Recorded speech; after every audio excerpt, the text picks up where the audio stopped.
Greetings from Berlin, where Secretary of State Mike Pompeo touched down early this morning.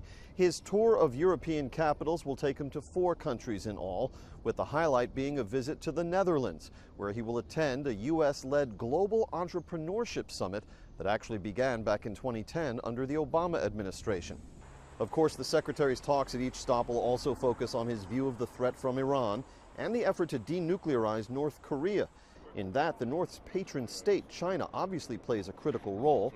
Yet the Trump administration has taken a hard line against Beijing, initiating a trade war over tariffs and lobbying transatlantic allies to freeze out Huawei, the Chinese telecom company. Aboard the Secretary's plane en route to Berlin, I asked him, in effect, if the economic differences between the U.S. and China are bleeding over into the North Korea account. North Korea in particular, I have found those discussions to be compartmented in the sense of they've been a pretty good partner, not just in the conversations, but enforcement as well. They have done good work enforcing the UN Security Council resolutions, even while there have been difficult conversations on trade taking place.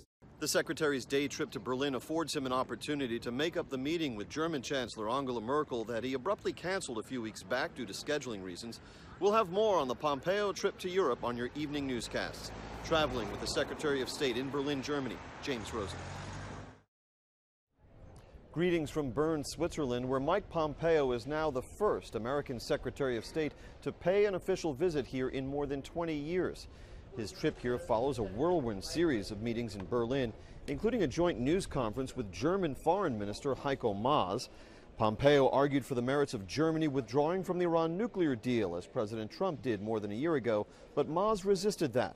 Pompeo also made the case that Western democracies should block Huawei, the Chinese telecom company that the U.S. says is effectively an arm of the Chinese government, from participating in the development of 5G wireless networks. And that, too, received a cool reception. Our effort to ensure that the networks in which American information flows are trusted, that we understand where that information is going, who's the end user, and wanting to make sure that the information doesn't end up in the hands of the Chinese Communist Party. It's pretty straightforward. We are following the debate on Huawei very closely. We have concerns here, and every company that participates in these bidding procedures has to comply with the security requirements, otherwise they don't stand a chance of being granted a license. Here in Switzerland, Pompeo will meet with the head of the World Health Organization. He will also attend a session of the Bilderberg Group, an elite gathering of officials, intellectuals, and finance types, where one of the other attendees will be Jared Kushner. Traveling with the Secretary of State in Bern, Switzerland, James Rosen. On the second leg of his European tour, Secretary of State Pompeo arrived under heavy security at Castle Grande, a 13th century fortress in the hills of Bellinzona, the Italian-speaking village in southern Switzerland. Meeting with Swiss Foreign Minister Ignazio Cassis amid escalating tensions with Iran, Pompeo said the Trump administration is willing to begin negotiating with the Islamic regime with no preconditions. We're ready to sit down with them.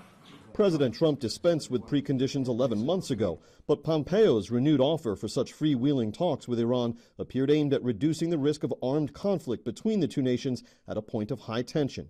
Cassis criticized the U.S. for heavily sanctioning the regime. These sanctions, of course, cause suffering in the Iranian people, and Switzerland, which is in charge of Iranian interests in Iran, wants to give humanitarian aid to Iran. This is going on while the Iranians continue to put people in Venezuela. This isn't about an absence of resources for the Islamic Republic of Iran. In European capitals, the Trump foreign policy, America First and anti-Brexit, is seen as distressingly unilateralist, if not outright hostile to European interests. Asked by Sinclair if he sees Mr. Trump enhancing or harming America's image in Switzerland, the Swiss foreign minister equivocated. Part of Switzerland believes that the image has been enhanced, and another part believes that he hasn't. From here, Secretary Pompeo heads to the Netherlands to participate in a global conference on entrepreneurship. At each stop along this European tour, it is the Secretary's challenge to represent a country for which European leaders mostly harbor undiminished appreciation, and a president for whom, by and large, they do not. Traveling with the Secretary of State in Bellinzona, Switzerland, James Rosen. You talk about how many times Kim Jong-un has committed to you face-to-face to denuclearize, how many times he's made that commitment to President Trump face-to-face. To rely on those commitments, as you appear to be doing, seems to me to encompass a judgment on your part that Kim Jong-un is a rational actor. Do you regard him as such? Yeah, I mean, it's a complicated question, and rationality is defined in many different ways. If you ask me the question, is Kim Jong-un rational in the sense of he's working diligently to deliver the outcomes that he has articulated, I think it's most certainly the case that he's rational. The conclusion he's made to date, that these nuclear weapons are in the best interest of North Korea, that strategic decision, that those weapons provide the security for him and for his regime, I think is wrong. I think that's what we've seen in his decision to denuclearize. I think he's working his way towards making this different strategic decision. But fundamentally, you regard him as someone with whom you can rationally do business. Yes, we've seen it. 30 years after the communist Chinese government violently crushed peaceful student-led protests at Tiananmen Square, one of the 20th century's most shocking events. Its dead and injured never fully tallied. Secretary of State Mike Pompeo demanded Beijing provide a full accounting and a new approach to governing its people. Over the decades that followed, Pompeo said in a statement, the United States hoped that China's integration into the international system would lead to a more open, tolerant society. Those hopes have been dashed. China's one-party state, Pompeo continued, tolerates no dissent and abuses human rights, especially in Xinjiang, where the Communist Party leadership is methodically attempting to stamp out the Islamic faith through the detention of more than 1 million members of Muslim minority groups. Pompeo's tough message followed condemnations of China at virtually every stop on his European tour. We've talked with the Chinese government. We've spoken publicly about the humanitarian violations that are taking place, and we will continue to evaluate the appropriateness of taking other actions connected to that with the singular mission set to improve human rights inside of China. By the time Secretary Pompeo arrived here in London to meet up with President Trump, the Chinese had had enough and issued a blistering statement of their own, denouncing the secretary for his, quote, prejudice and arrogance. Under the pretext of human rights, said a spokesman for the Chinese embassy in Washington, the Pompeo statement grossly intervenes in China's internal affairs, attacks its system, and smears its domestic and foreign policies. This is an affront to the Chinese people, the statement continued, and a serious violation of international law and basic norms governing international relations.